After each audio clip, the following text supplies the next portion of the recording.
হামিমদের বাড়িতে রূপা নামে এক ভদ্রমহিলা কাজ করত, আর তার ছেলেও ছিল। তার নাম ছিল রায়হান। একদিন সকালে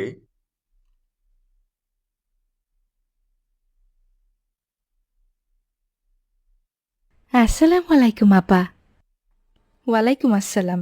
কেমন আছেন? এই তো আপা ভালো। আজকে রায়হানকে নিয়ে এসেছেন তো? সি আপা, ছেলেটা জ্বর কমছে, তবে শরীরটা এখনো দুর্বল। তাও তো আপনার মন গলে না।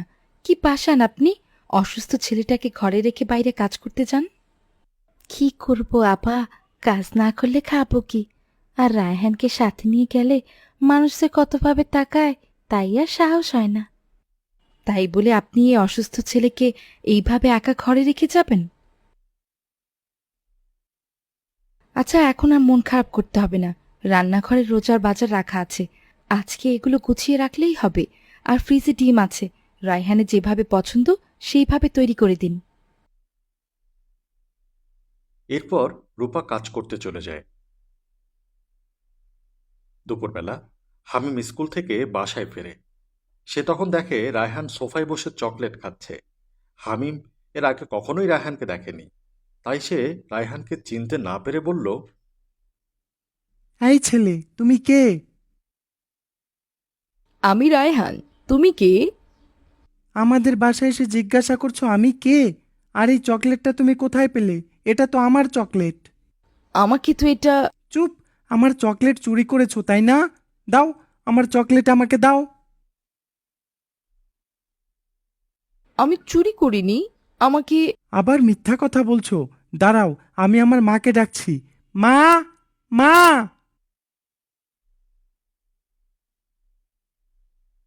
কি হয়েছে হামিম? এত জোরে ডাকাডাকি করছো কেন? মা, ও আমার চকলেট চুরি করেছে। কোন চকলেট? এই যে এটা। কি রে রায়হান, তুই হামিমের চকলেট চুরি করছস? না মা। দেখলে মা, ও কিভাবে মিথ্যা কথা বলছে। না হামিম, রায়হান মিথ্যা বলছে না। আমি ওকে চকলেটটা দিয়েছি। কেন মা? এগুলো তো আমার চকলেট। তাতে কি হয়েছে? তুমি তো অনেকগুলো খেয়েছো, তাই আমি রায়হানকেও কয়েকটা দিয়েছি। আর ও তো তোমার বন্ধুর মতো, বন্ধুকে তো দিতে হয়। না, ও আমার বন্ধু না। ও গরিব। দেখো কেমন নোংরা জামা পরেছে। হামিম, এইসব কথা আর বলবে না। যাও, ফ্রেশ হতে যাও।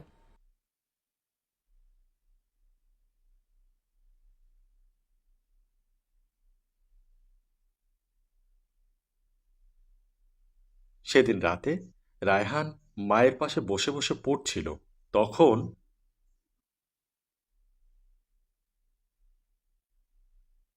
মা, হামিম আমার সাথে এইভাবে কথা বললো কেন? আমরা গরিব বলে? ওইসব নিয়ে মন খারাপ করে না বাবা, ওই তো ছোট, তাই ও বুঝতে পারে নাই। ঠিক আছে মা। মা, রোজা শুরু হবে কবে? এই তো, আর 2 দিন বাদেই শুরু হয়ে যাইব। আমি এবার থেকে রোজা রাখবো। ঠিক আছে বাবা, রাখিস, কিন্তু তার আগে তাড়াতাড়ি সুস্থ হইয়া নে। হুম। আচ্ছা মা, হামিমরা যে রোজার বাজার করলো, আমরা করব না? কিভাবে করব বাবা, বাজারে জিনিসপাতি যা দাম, আমাকে তো এত টাকা নাই। করে যা আছে তাই দিয়েই চালাইতে হইব। আচ্ছা, সেই সব চিন্তা না হয় পরে করা যাইব। মনোযোগ দিয়া পর দেখি। হ্যাঁ, পড়ছি। ছেলেটা এবার প্রথম রোজা রাখবো, ওর জন্য যদি ভালো কিছু ইফতারের ব্যবস্থা করতে পারতাম। আল্লাহ, সাহায্য করো। অন্যদিকে হামিমের বাবা বসেছিল। তখন হামিম তার কাছে গিয়ে বলল, বাবা, বাবা! জি বাবা, বলো। বাবা, আমার নতুন ভিডিও গেম লাগবে। আমার সব খেলনা পুরানো হয়ে গেছে। কি বলো? ওই দিন তো তোমাকে নতুন ভিডিও গেম কিনে দিয়েছিলাম, এখন আবার লাগবে? হ্যাঁ বাবা, এখন মার্কেটে নতুন ভিডিও গেম এসেছে। আমার সব বন্ধুরা কিনেছে, এখন আমারও লাগবে। তাহলে একটা কাজ করো, তোমার আগের খেলনাগুলো সব রায়হানকে দিয়ে দাও, তাহলেই আমি তোমাকে নতুন ভিডিও গেম কিনে দিব। না, আমি কখনো ওই নোংরা ছেলেকে কিছু দেব না। হামিম, এভাবে বলে না বাবা। আল্লাহ হয়তো ওদেরকে কিছুটা কম দিয়েছে, কিন্তু ওরাও তো আমাদের মতো মানুষ। ওদের সাথে খারাপ ব্যবহার করা একদম উচিত নয়, বরং ওদেরকে সবসময় সাহায্য করা উচিত। না, ওই রায়হানকে আমি আমার কোনো খেলনা দিব না। আর আমাকে নতুন খেলনা না কিনে দিলে আমিও আর স্কুলে যাব না।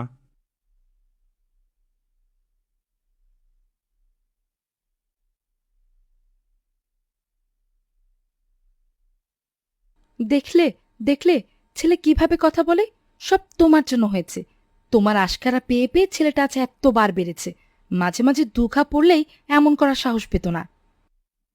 আহা, এভাবে বলছো কেন? মারলে তো আরো বিগড়ে যেতে পারে।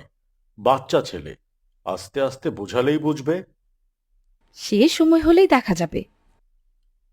পরদিন দুপুরে হামিম স্কুল থেকে বাসায় ফিরে তার মাকে গিয়ে বলল, মা, বাবা বলল আমার জন্য বিরিয়ানি আনবে, এনেছে? হ্যাঁ, নিচ্ছে। তুমি হাত মুখ ধুয়ে এসো, আমি দিচ্ছি।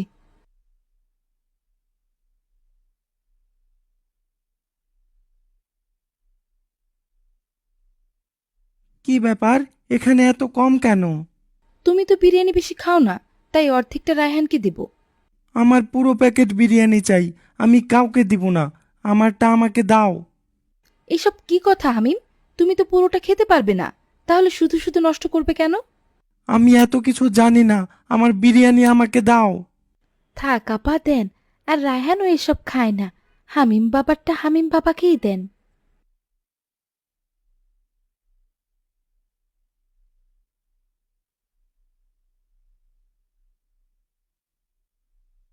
কি ব্যাপার হামিম, এতগুলো বিরিয়ানি নষ্ট করলে যে? তো কি হয়েছে, আমি যাই। আল্লাহ, ছেলেটাকে একটু হেদায়েত দাও। পরের দিন রাতে খাবার টেবিলে, হামিম, এবার থেকে তোমাকে কিন্তু রোজা রাখতে হবে। রোজা কি বাবা? রোজা হলো এক ধরনের ইবাদত। রোজা থাকলে ফজরের পর থেকে মাগরিব পর্যন্ত না খেয়ে থাকতে হয়। এই সময়টা সম্পূর্ণ আল্লাহর ইবাদত করতে হয়। আর পরশুদিন থেকেই তো রমজান মাস শুরু হচ্ছে। আর এই রমজান মাসে মুসলমানদের রোজা রাখা ফরজ। আচ্ছা বাবা, আমিও রোজা রাখবো। ইনশাআল্লাহ। কিন্তু মনে রাখবে, রোজা রেখে এমন কিছু করা উচিত না যাতে আল্লাহ তাআলা অখুশি হয়। যেমন মিথ্যে বলা, অন্যকে কষ্ট দিয়ে কথা বলা, নামাজ না পড়া।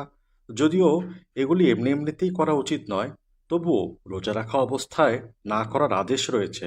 যদি করেই ফেলা হয়, তাহলে তোমার রোজা কিন্তু কবুল হবে না। বুঝতে পেরেছো? বুঝতে পেরেছি বাবা। এবার বলো, তুমি রোজা রাখতে পারবে? ইনশাআল্লাহ বাবা। মাশাআল্লাহ। ঠিক আছে, এখন তাড়াতাড়ি খাওয়া শেষ করে ঘুমোতে যাও। দুদিন পরে রমজান মাস শুরু হয়ে যায়। হামিম রায়হান দুজনই সেদিন রোজা রাখে। কিন্তু দুপুরবেলা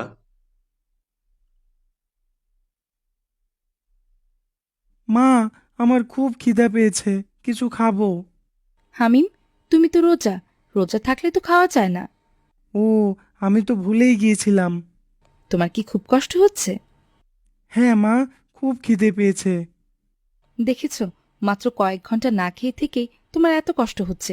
এবার চিন্তা করো, যারা সারাদিন না খেয়ে থাকে তাদের কত কষ্ট হয়। সারাদিন না খেয়ে থাকে? হ্যাঁ, এই যে ধরো রায়হান, ওর মা তো খুব গরিব, খুব বেশি টাকা আয় করে না। তাই ওদের বেশিরভাগ সময় অল্প কিছু খেয়ে বেঁচে থাকতে হয়। ওদের কষ্ট হয় না মা? কেন হবে না? অবশ্যই হয়। তুমি যেমন মানুষ, ওরাও তো মানুষ। তোমার যদি কষ্ট হয় তাহলে ওদের কেন হবে না? কিন্তু দেখো, তুমি রোজা রাখবে 1 মাস, আর ওরা সারা জীবন এইভাবেই কাটিয়ে দেয়। কত মানুষ না খেয়ে মারাও যায়। আমি যদি রোজা না রাখতাম তাহলে তো তাদের কষ্ট কখনোই বুঝতাম না। হ্যাঁ বাবা, আল্লাহ তাআলা তো রোজা রাখার আদেশ দিয়েছেন, যাতে আমরাও তাদের কষ্টটা বুঝতে পারি, তাদেরকে সাহায্য করি, তাদের সাথে ভালো ব্যবহার করি। বুঝতে পেরেছি মা, আমি আর কখনো গরিব মানুষের সাথে খারাপ ব্যবহার করব না, ওদের সাহায্য করার চেষ্টা করব। হ্যাঁ, আর অপচয়ও করা যাবে না। তোমার কাছে যেই জিনিসগুলো বাড়তি থাকবে, যেগুলো তোমার কাজে লাগবে না কিন্তু অন্যের কাজে লাগবে, সেইগুলো তাদেরকে দিয়ে দিবে। ঠিক আছে মা। আচ্ছা মা, আজকে রায়হান আর তার মা আসেনি কেন? আজকে তো তোমার প্রথম রোজা, আর রায়হানও রোজা রেখেছে। তাই আমি রায়হানের মাকেও বলেছি বিকেলবেলা আসতে। তখন আমরা সবাই মিলে একসাথে ইফতার করব। তুমি কিন্তু আজ রায়হানের সাথে খারাপ ব্যবহার করবে না। না মা, আমি আর কখনো হামিমের সাথে খারাপ ব্যবহার করব না। এই তো আমার লক্ষ্মী ছেলে। সেদিন ইফতারের সময় সবাই এসে হাজির হয়। তখন সবাইকে অবাক করে দিয়ে হামিম বলে, রায়হান, এসো, তুমি আমার পাশে বসো। কি হলো রায়হান? যাও, হামিম ডাকছে তো। রায়হান, আমি তোমার সাথে অনেক খারাপ ব্যবহার করেছি, আমাকে মাফ করে দিও। আমি আর কখনো তোমাকে কষ্ট দিয়ে কথা বলবো না। না না হামিম, ঠিক আছে, আমি কিছু মনে করিনি। তাহলে এবার থেকে আমরা বন্ধু, কেমন? আচ্ছা ঠিক আছে। তাহলে এবার থেকে আমার সব খেলনা দিয়ে তুমি খেলতে পারবে। আমার সব চকলেটও আমরা ভাগ করে খাবো, কেমন? আচ্ছা। হামিম তার ভুলগুলো বুঝতে পারলেও আমরা অনেকেই আমাদের নিজেদের ভুলগুলো বুঝতে পারি না। দুনিয়াবী জীবন নিয়ে চিন্তা করতে করতে আমরা সবকিছুই ভুলে যাই। ভুলে যাই রোজা রাখার মূল উদ্দেশ্য। উপলব্ধি করতে পারি না খেটে খাওয়া মানুষের কথা, যেসব মানুষ দিনে হয়তো একবেলাও ঠিকমতো খেতে পায় না। অথচ আমরা চাইলেই পারি তাদের পাশে দাঁড়াতে, তাদের জীবন আরেকটু সুন্দর করতে।